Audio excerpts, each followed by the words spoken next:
All right. And we are recording. We're live. Well, not We're live. not live. Uh, Hi, guys. I'm Julie. Hi. I'm in the corner. I feel like I've been bad. So, this is going to be our discussion on The Wrath and the Dawn by Renee Ahdieh. We're really excited to be bringing this to you guys.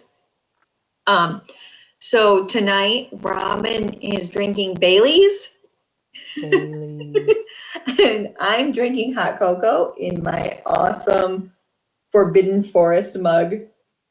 This might be the only time I am more adult than you. It's possible. I mean, technically, you're older than me, so you should be more adult. Okay, yeah, but I mean, I left. Look, okay. According to my mom's doctor, I left space for you in the womb. It's not my fault you weren't there. Yeah. Hey, wait, where the other half of my cookie go?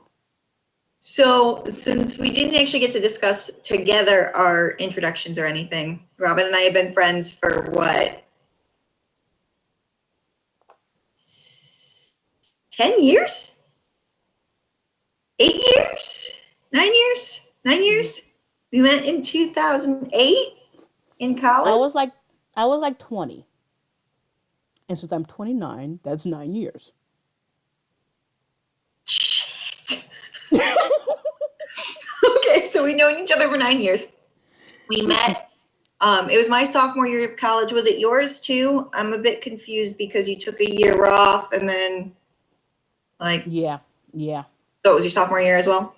She was in a linguistics class with my roommate and came back to my room to do homework. And I wasn't there, but she fell in love with my No, no, bookshelf. no. You were there. I You was were there. there. I thought You were I there. wasn't there the first time you came in. I thought it was later that we actually officially met, but you saw my bookshelf No, and decided you needed because I saw your books up. I said, "Who owns that?" And you said, "I do." And I said, "We're not friends."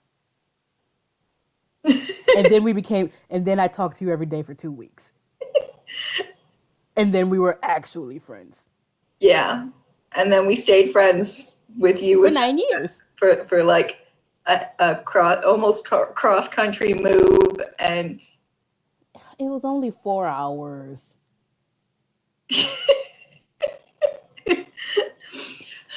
Robin lives in Indiana and I live in Michigan. See, there. Look, everyone knows where they are. They're very close. If you don't know where they are, go back to your geography class in 7th grade. We live, Oh, we live 4 hours apart and we miss each other a lot most of the time. Which is why we've decided to do this so that we can have something that brings us together more than just texting all the time. I also need to see her now, and so I can yell at her about books. Yeah, because our book discussions get so colorful that we decided to uh, videotape Record them and them for share the them. world to see. Yeah, videotape them and share them with the world because it's fun. She Uh, just wants everyone to see how crazy I am. I'm crazy too. Yeah. Okay, so Wrath on the Dawn is a Scheherazade retelling. Main character's name is Sherazad. The king's name is Khalid, or because I was listening to the audiobook, Khalid, which was how the uh, narrator pronounced it, which I think is actually how it should be pronounced if you're actually speaking the language that they're coming from. But I'm not sure on that one, and I don't want to say for sure.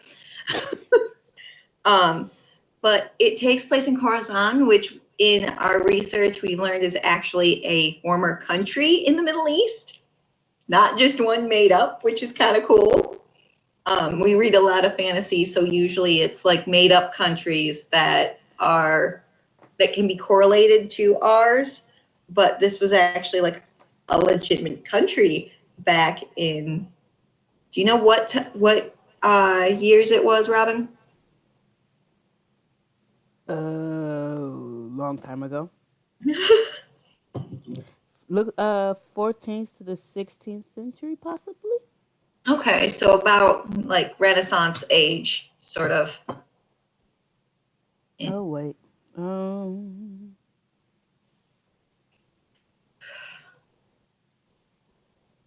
I don't know. Wikipedia needs to be more We'll accurate go on this. We will go with sometime before now. with. Let me see. I have that page somewhere. Where's that page? Um, 1886 map of 10th century Near East showing Khorasan east of the Right. province An Jabal. 1886 of the 10th century Near East. Okay, so it's an So it's our 1886 map, oh, like with showing where Khorasan fits into a map from then. Um, so it's like 10th century, which is pretty cool. Um, so the point yes. of the story is that Sherzad, her best friend, married the king of Khorasan, the caliph, and he has been killing his brides every morning after the day after they're wed. Nobody in um, the country knows why he's doing this. They think it's because he's evil and just a jerk.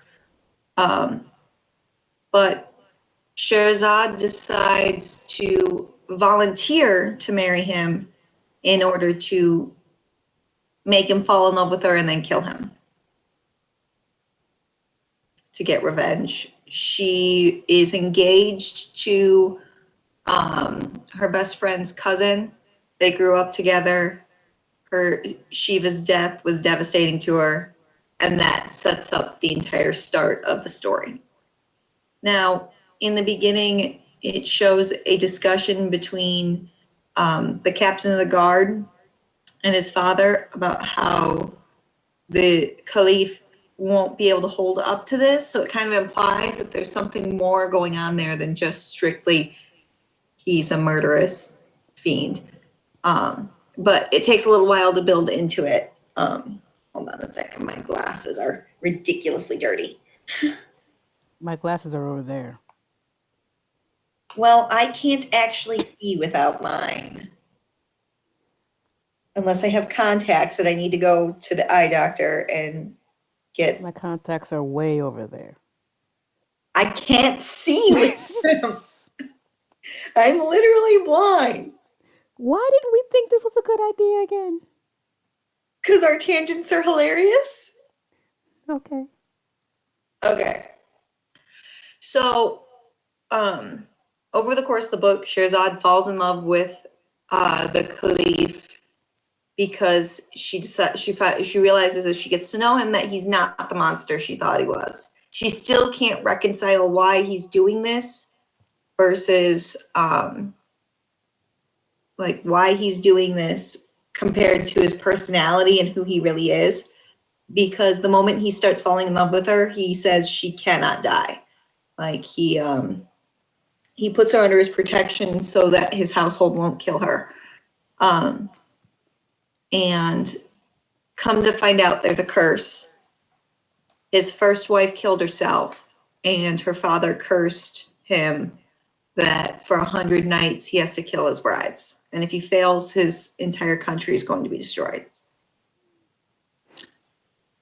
So obviously he fails because he falls in love with Sherzad, and they go through this whole thing where her first love tries to get her back. They attack the city's burning, and then they leave off with Sherzad being taken by her first love back to his home, and the captain of the guard being like, if you love her, never bring her back because she'll die if she does, because the caliph needs to save his people more than he needs to save his wife, no matter how much he loves her.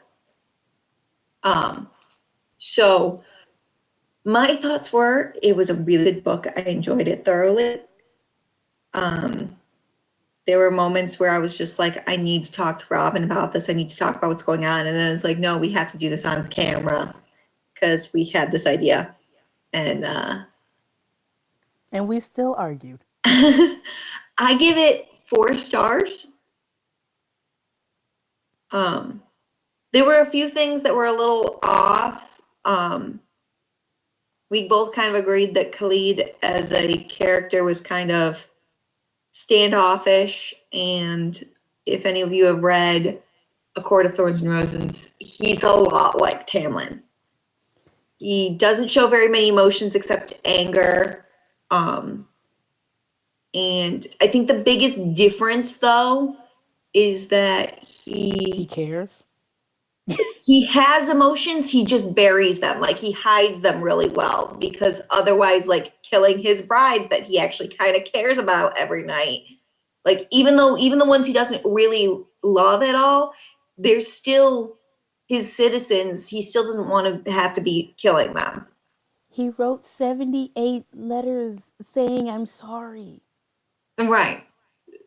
Apologizing to the brides and their families about why he had to do what he had to do. Not explaining anything, but still, like, writing apology letters about how he's a horrible person because it's killing him. And so, of course, you're going to shut down when you're under that kind of stress. You know what I mean? As opposed to Tamlin, who's just like stoic or raw. I don't even know how. Tarek's pretty angry too, to be fair. Yes, but I mean, like, I guess he has emotions, man. and Even from his first scene, he has emotions. And his anger comes from a place of the love of his life is married to the guy who killed his cousin. Yeah. and it's going to kill her next. Don't forget that. Right. Everyone thinks he's going to kill her next. Right. It's just a matter of time. They're all amazed when she makes it through night 2, night 3. She makes it a whole. They were amazed when she made it through night 1. Yeah. Like it's hilarious.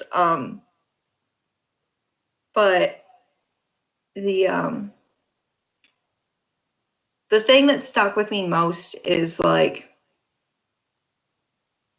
in a lot of books, female characters can't seem to have, like, normal relationships with other female characters. Like, they don't have a lot of close relationships with other girls. And Scheherazade, we don't get to see a whole lot of that because obviously her closest friend is dead at the beginning of the book.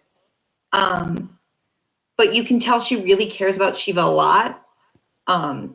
In some ways, I actually think she may have been a little bit in love with Shiva.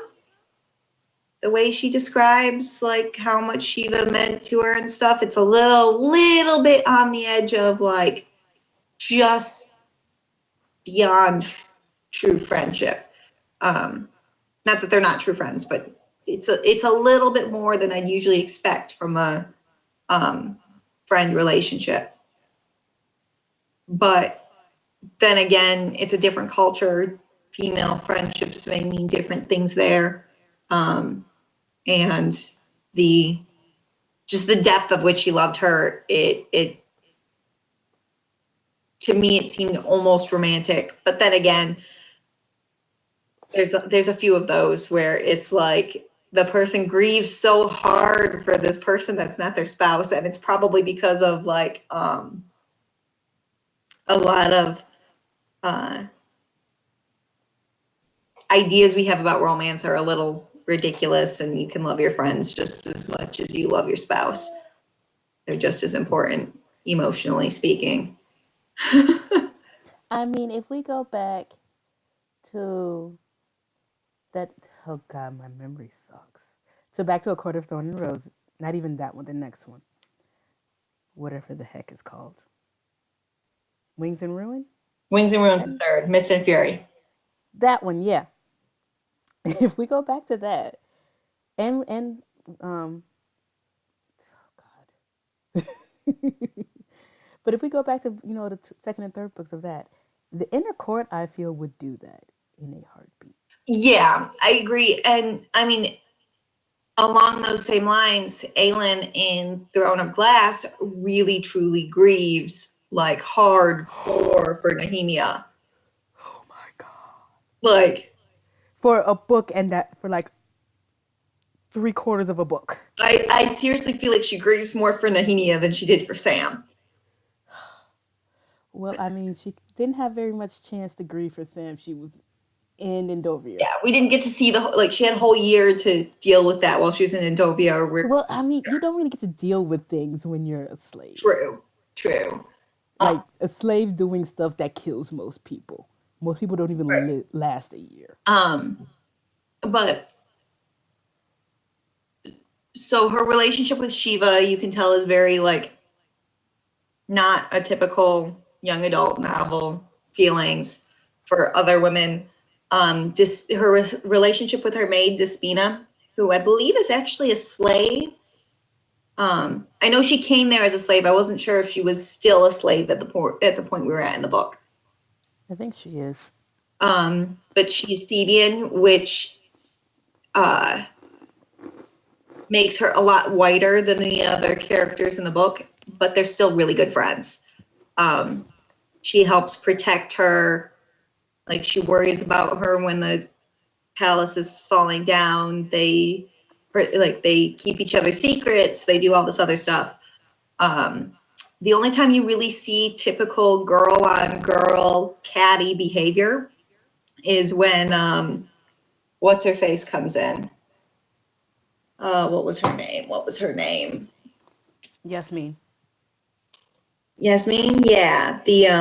I remembered something. Whoa! I think it was Yasmin. I can't remember.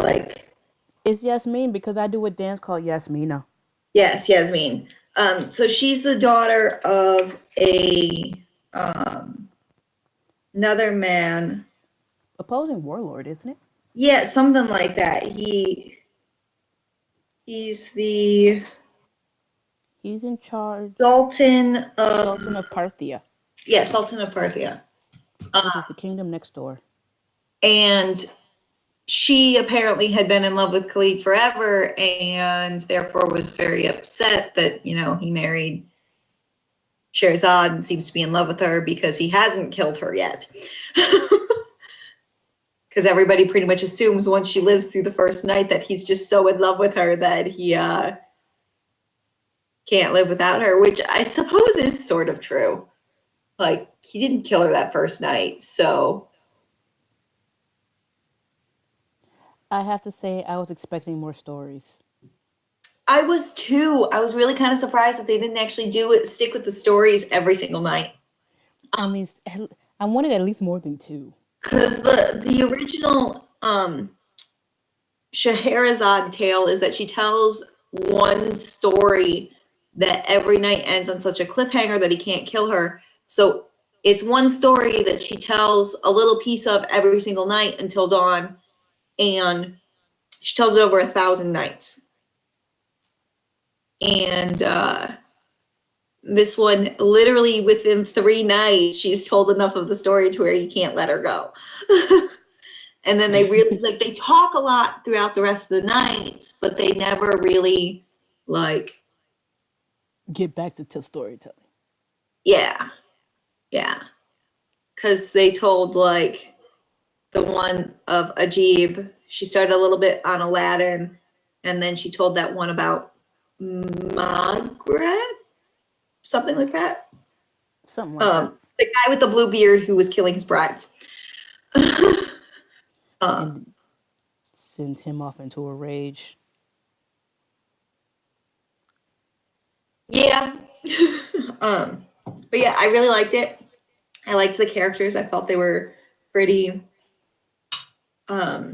interesting. Their dynamics were really good. One of the things that in the letter he wrote to Sherazade, because at one point he did try to have her killed, and then he regretted it and saved her at the last minute. And he wrote her this letter about how when he married her, he saw such hate in her eyes. And it really drew him because it mirrored the hate he feels for himself. It was so honest and so confusing with the fact that she was marrying him. But it was part of what drew him to her, and it was the reason why he ended up going to her that night, which we're told by Despina that none of the brides he ever visited during like the night after the wedding. He would just marry them like in act and then have them killed in the morning without ever actually visiting them or sleeping with them or anything like that. Well, yeah, that would be depressing. But it also would fit more with the evil despot that he supposedly is, killing his brides. I know. I mean, I'm sure everyone thinks he's sleeping with all of these women, all 78 of them. Well, yeah, because Sherazade doesn't believe it at first when Despina first tells her that she's the first girl that he actually went to her rooms that night. But what rating would you say you give it? A good one. A good one. It's a good book. I'm really excited to read The Rose and the Dagger. This will knock off some points from it getting a perfect score. The fact that it ends in a fracking cliffhanger. Yes, it does. Oh my god. It does end in a cliffhanger. It's a pretty good one to where it makes you want to rush out and get like the final line of the story. Like the final lines are hold on, this is not it. This is a segment of Rose and the Dagger. Let me find it. So this is the last page. His broken palace of marble and stone still smoldered at the edges, cleaved on many sides. His city was a wasteland of dark plumes and rubble, of lost promises and heartbreak. For a breath, he closed his eyes to the ruin, but only for a breath, because it was his city, his choice, his responsibility. He would never hide from it again. With renewed purpose, he took the single piece of parchment and held it to the flickering torch nearby. A corner of the page began to fold into ash, and the flames licked up the sides in shades of azure and orange. Khalid held the burning letter before him. Then he released its embers into the wind, into a glorious dawn.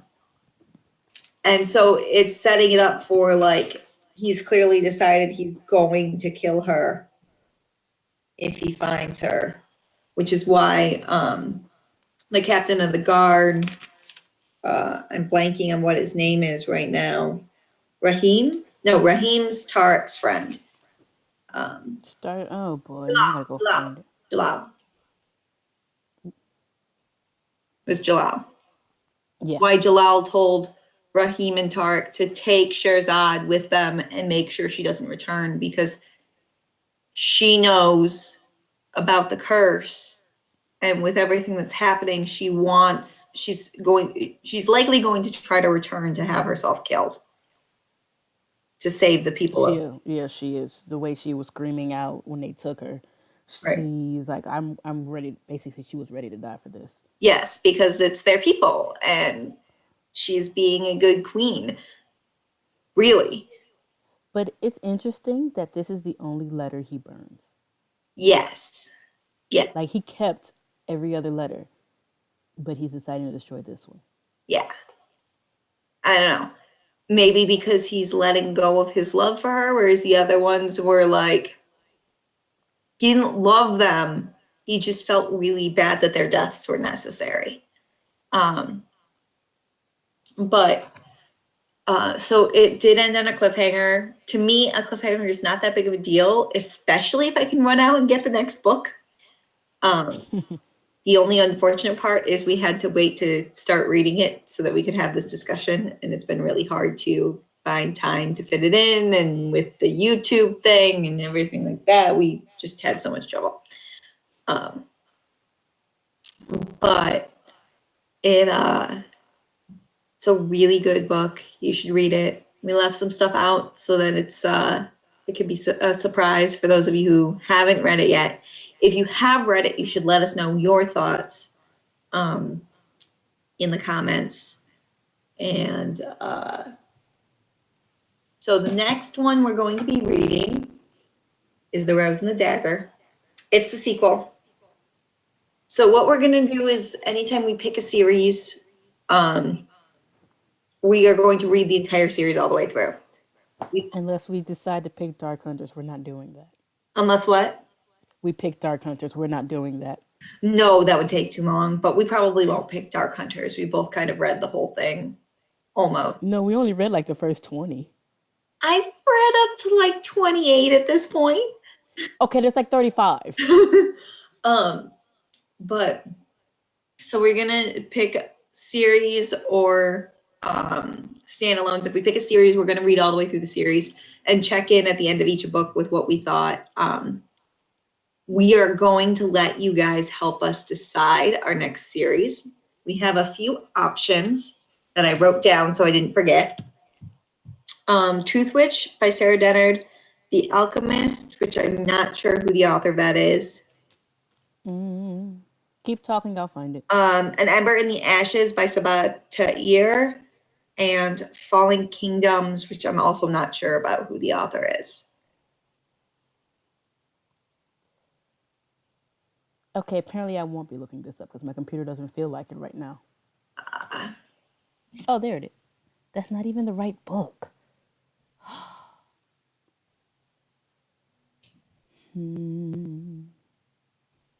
Okay, The Alchemist, The Secrets of the Immortal Nicholas Flamel is by Michael Scott.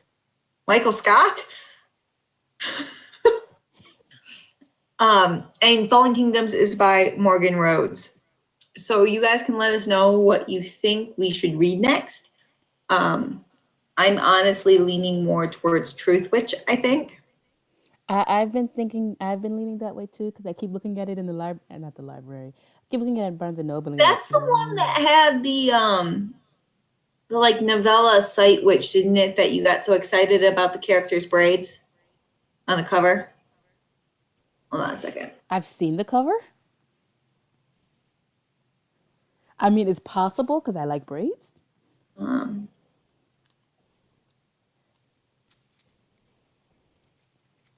I didn't know I've seen Sight Witch. Hold on, I found the cover. Let me screen share real quick.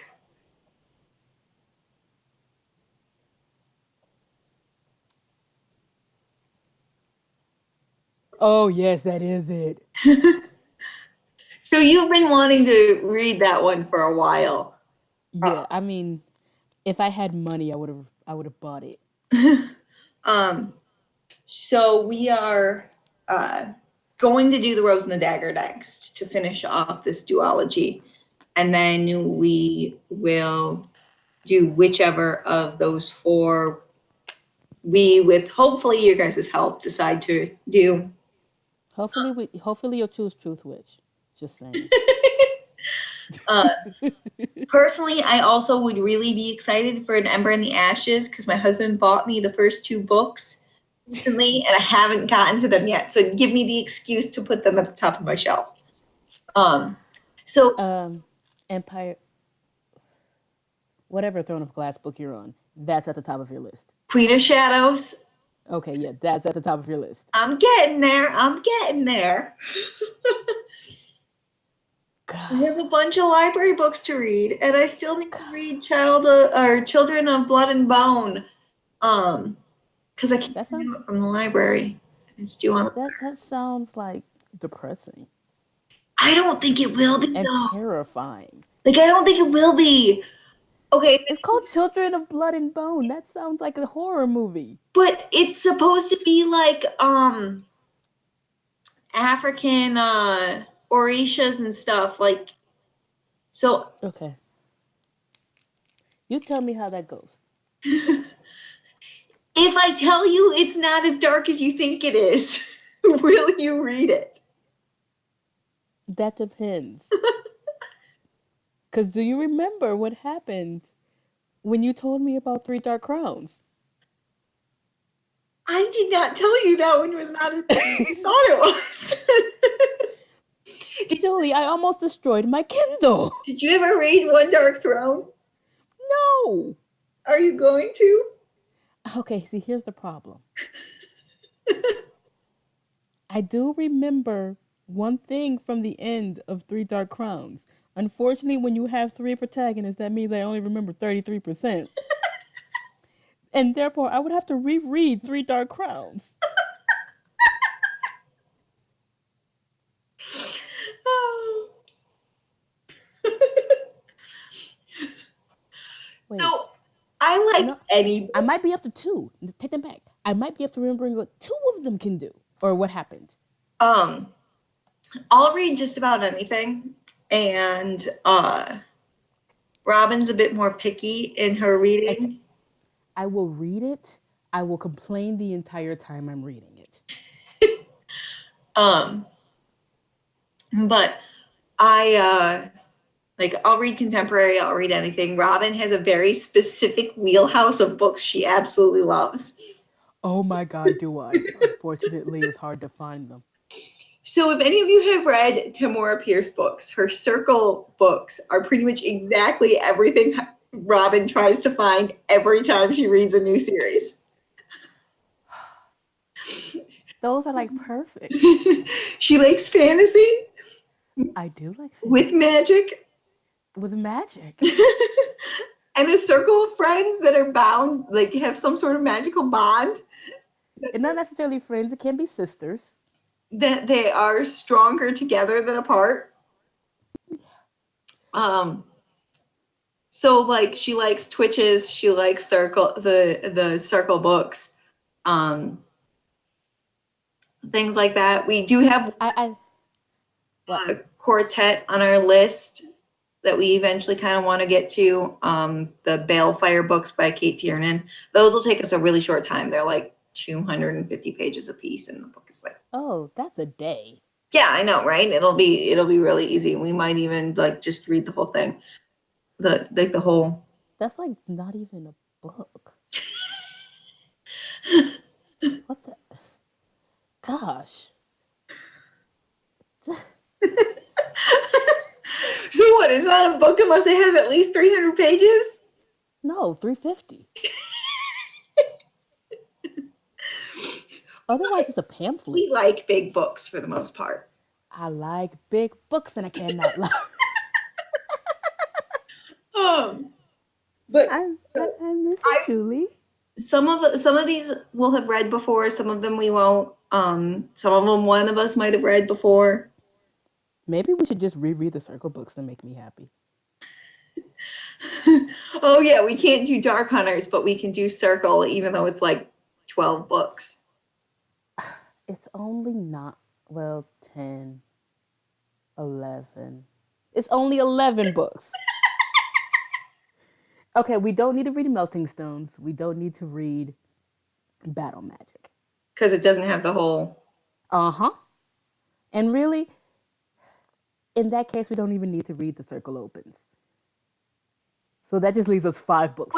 But you can't get why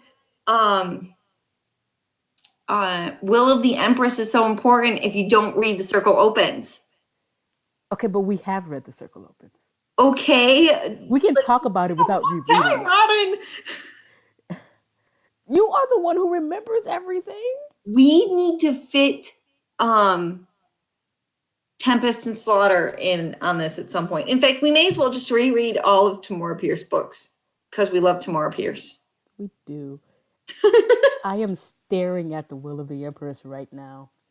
Take that back. I think I'm staring at it. It's too far away. I can't see that far. My Tamora Pierce books are all upstairs except Tempest and Slaughter, which of course will be a new read for both of us because it's brand new. I haven't gotten to it yet. I see the Will of the Empress, and I see the Circle Opens. Oh, hey, look, there's my 2 Becca Cooper books. I'm only telling this by the color of the book, though. I can't read the title of any of them. I just happen to know the shape and color. There is another series that we are going to get to at some point.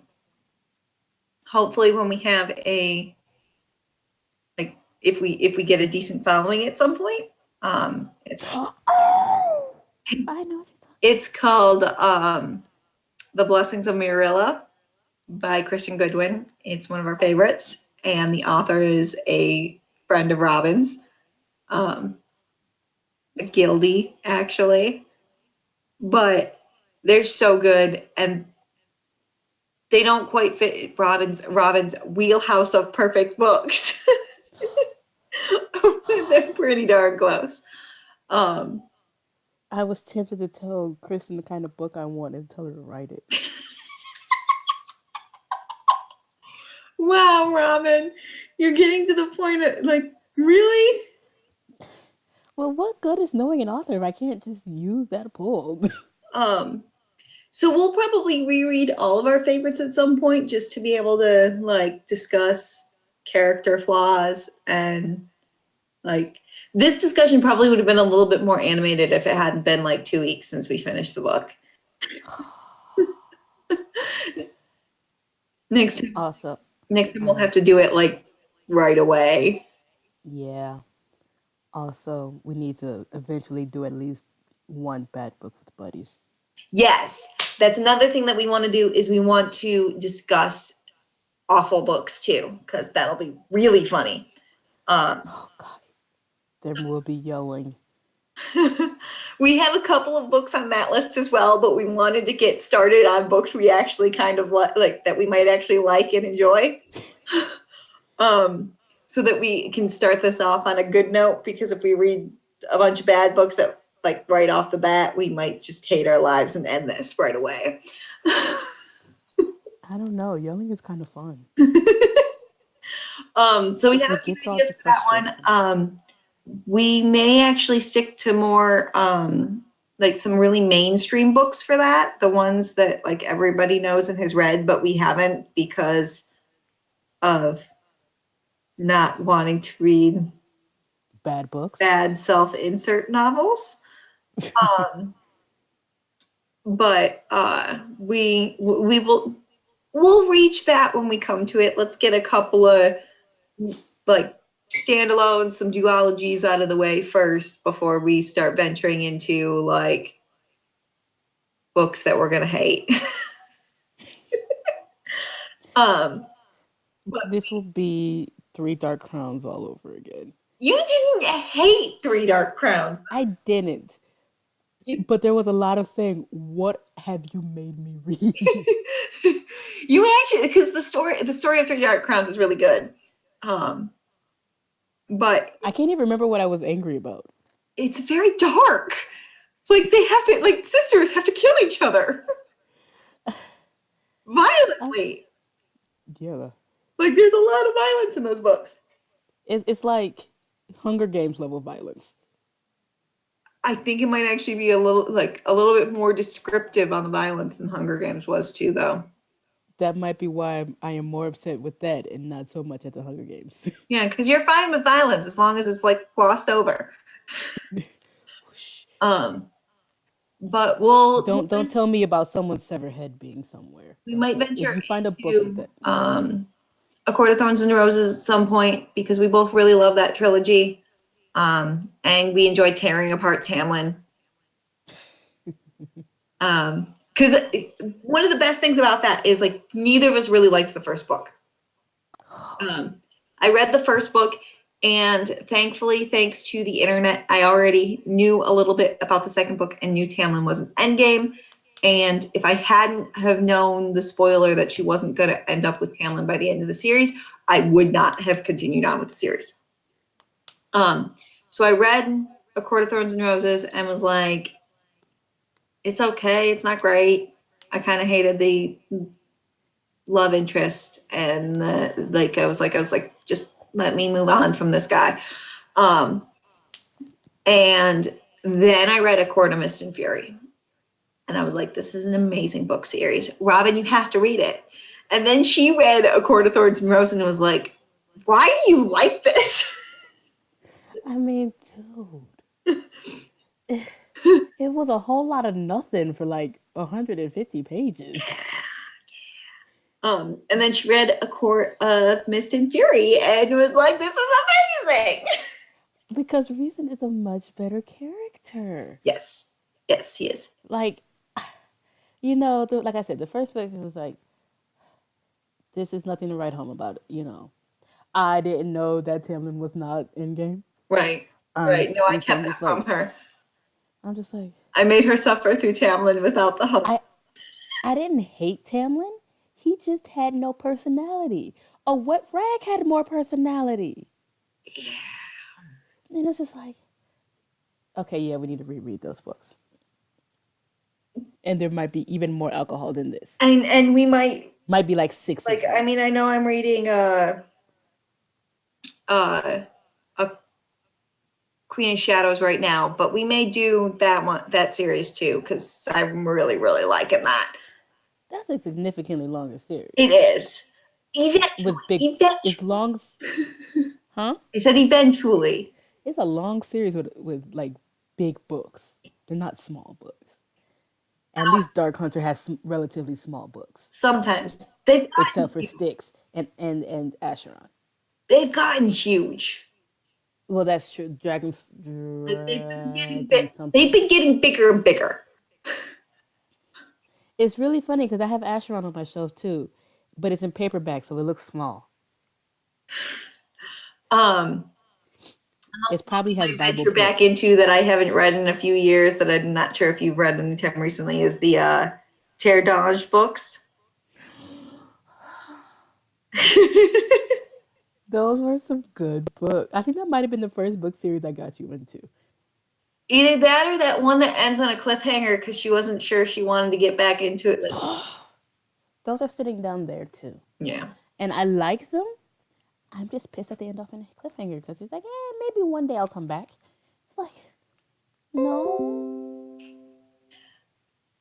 We got a comment on something on YouTube.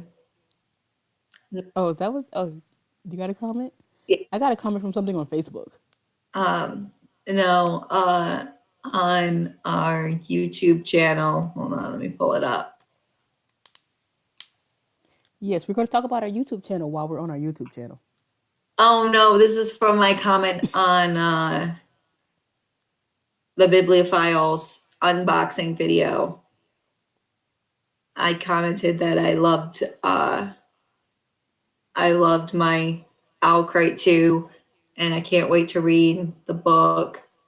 And she just liked my comment.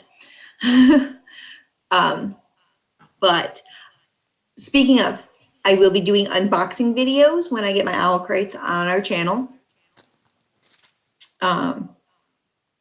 I am really excited about this one. I'm not going to talk about it here, just in case somebody's watching that gets Owlcrite, because you can easily avoid our an unboxing post. You can easily avoid that. You can't necessarily, you wouldn't necessarily expect to find stuff in here about what's in it. Why are you playing? I have a fidgeting problem. Sorry. It's amazing I lasted this long. But yeah, so I'll be doing that. I plan to post up stuff on like books I've read recently, and I want to do one on the Ready Player One that I just finished reading for my book club. I kind of want to read it. It's pretty good. I mean, it's normal hero's journey, get the girl kind of thing. Of course it is. But they have Ready Player One workout gear at Hot Topic. But it looks pretty. Yeah, so I'll probably be posting that up sometime this week when I get the time, along with my unboxing video. It all depends on what's going on kid-wise, life-wise. I work midnights, so my days are pretty much spent sleeping. I wish I spent my days sleeping. Robin works at a school. God. Oh my God. In elementary school. Yeah. And don't you you have 2 jobs, right? I work at another elementary school. Okay, so she works at 2 elementary schools. And in the summer you do Boys and Girls Club, high school. Right? Huh? I thought in the summer you did Boys and Girls Club. Well, okay. For 2 years it was Boys and Girls Club. For 2 years it was high school. For a few of those years it was park lunches where I packed the lunches and then took them to the park and fed the kids. I actually like high school though. Those kids don't care about you. But yeah, I work midnights at a local, well, not really local, a regional grocery store in their distribution warehouse. So I get pretty tired at the end of the day. Well, 5 o'clock in the morning when I'm leaving work. It's amazing because we're both sleepy at that time. Yeah, but the We have, difference is I'm going to bed. You're getting up. it's like we have taken to talking to each other at 5:30 in the morning. Yeah, and sometimes you're talking to me at 2 in the morning, and I really want to know when you sleep. What's sleep? I don't think I've gotten 8 hours of sleep Oh, straight. there is a book that, well, as of right now, it's going to be a duology. The second one hasn't come out yet, though. That I think we might want to read. It's called Renegades. Sounds Superheroes. familiar. Superheroes. One of the main characters, her superpower is she doesn't sleep. She, she can also make people go to sleep, but like one of her superpowers is that she doesn't sleep. I guess that's better than the guy I told you about who gets his superpowers from cocaine. A little bit. And his weakness is that he's addicted to cocaine. That's quite a weakness. But yeah, so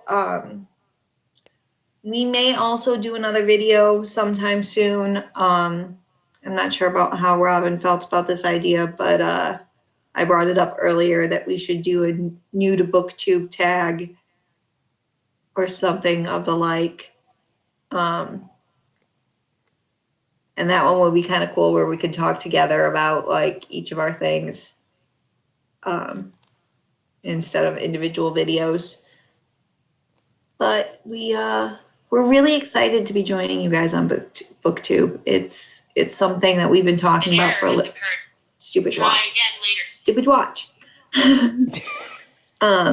It's been something we've been talking about for a few months now, and we finally like picked a book and read the book, and then decided like afterwards we started putting together our YouTube channel, and And then we broke our YouTube channel. yeah, because we got it turned off of live streaming when we did. It's like, how did we get live streaming turned off 2 minutes after it was turned on? I don't know. I really do. I still don't entirely understand what happened.